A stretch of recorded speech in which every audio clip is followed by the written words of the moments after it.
Le Grand Matin Sud Radio, 7h, 8h30, Patrick Roger.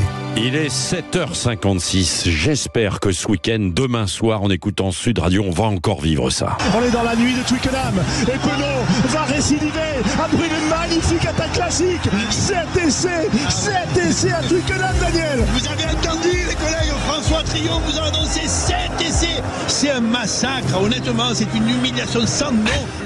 Bon, ben voilà. Bon, ce sera pas à Twickenham, ce sera du côté de Lyon. Demain soir, on verra cette équipe de France face à l'Angleterre. Philippe Spanghero est avec nous. Bonjour Philippe. Bonjour Patrick. Bon, on a le moral du côté des Français. Après avoir eu ce moral dans les chaussettes au début du tournoi, ça va un petit peu mieux quand même, non ?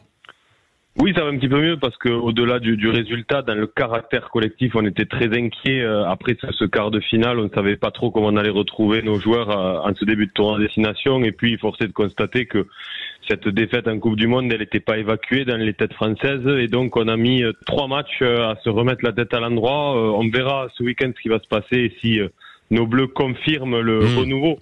Mais en tous les cas, on a senti une évolution dans le jeu, une volonté de tenir le ballon, et ça a fonctionné à Cardiff la semaine dernière. Ouais. Il y a plusieurs enjeux avec ce match demain soir à Lyon, France-Angleterre.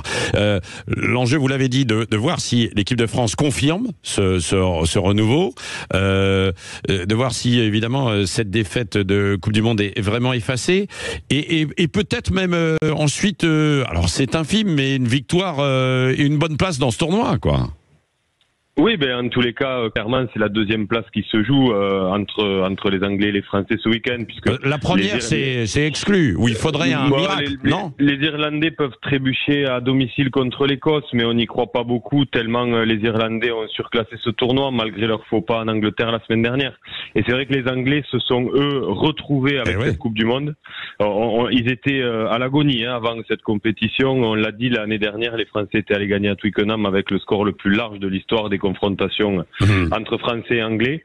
Mais pour moi, c'est clairement la deuxième place qui se joue et une place honorable pour finir et qui marquerait finalement un bon tournoi. Oui, c'est ça, un bon tournoi. Et avec des nouvelles têtes aussi dans cette équipe. C'est ça, on attend la confirmation autour de ça, puisque comme il n'y avait pas Dupont, on cherchait de nouvelles têtes. On en a quelques-unes. On en a quelques-unes. Alors bien sûr, on a parlé du remplacement de Dupont. Le successeur qui était légitime, c'était Lucu, qui était le numéro 2. Il a eu du mal à s'imposer en ce début de tournoi. Et puis on a titularisé Le Garec, qui a été étincelant la semaine dernière, élu homme du match. Donc c'est lui qui est reconduit demain.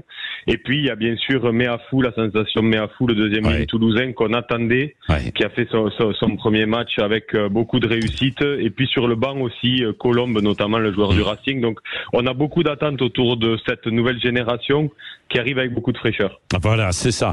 Merci mon cher Philippe Spanghero. Et à demain soir, demain, dès 18h, parce qu'on va faire monter un petit peu la pression, évidemment.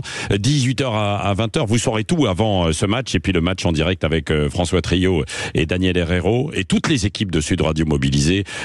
Évidemment, 20h, 23h. Et puis dès ce soir aussi, ça commence, dès 19h aussi. Voilà, c'est ça. 18h minuit même, me dit Maxime demain, évidemment. Il est 7h50.